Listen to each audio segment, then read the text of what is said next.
Hello, ഇന്നൊരു chicken ബിരിയാണിയുടെ recipe ആക്കിയാലോ.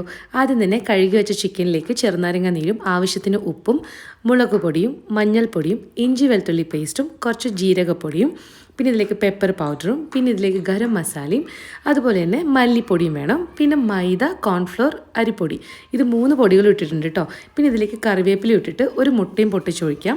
എന്നിട്ട് കുറച്ച് തൈര് ഒഴിച്ചിട്ട് നമുക്ക് നന്നായിട്ട് മിക്സ് ചെയ്തെടുക്കാം. ഇതിലേക്ക് പച്ചമുളക് ഇട്ടിട്ട് നമുക്കിതിനെ അരമണിക്കൂർ മാരിനേറ്റ് ചെയ്ത് വെച്ചിട്ട് ഫ്രൈ ചെയ്തെടുക്കാം.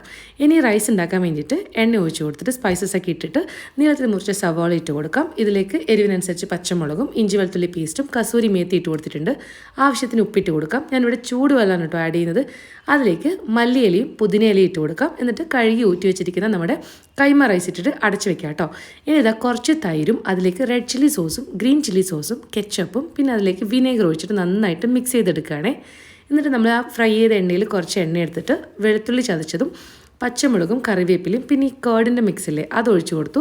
ആ അരപ്പിൻ്റെ പാത്രത്തിലേക്ക് വെള്ളം ഒഴിച്ചിട്ട് ആ വെള്ളമൊക്കെ ആഡ് ചെയ്യണം കേട്ടോ. എന്നിട്ട് നമ്മുടെ ഫ്രൈ ചെയ്ത് വെച്ച ചിക്കനില്ലേ അതിട്ടിട്ട് നന്നായിട്ട് മിക്സ് ചെയ്തെടുക്കാം. ഇതിലേക്ക് മല്ലിയിലയും കൂടി ഇട്ട് കൊടുത്തിട്ടുണ്ട് കേട്ടോ. അപ്പോഴേക്കും നമ്മുടെ റൈസ് റെഡി ആയിട്ടുണ്ട്. കുറച്ച് നെയ്യും കുറച്ച് നമുക്കിതിലേക്ക് ചെറുനാരങ്ങ നീര് ഒഴിച്ച് കൊടുക്കാം. അപ്പോഴേക്ക് റൈസും റെഡി ആയിട്ടോ. ഇതുപോലെ നല്ല അടിപൊളി ചിക്കൻ 65 ബിരിയാണി റെഡിയായി.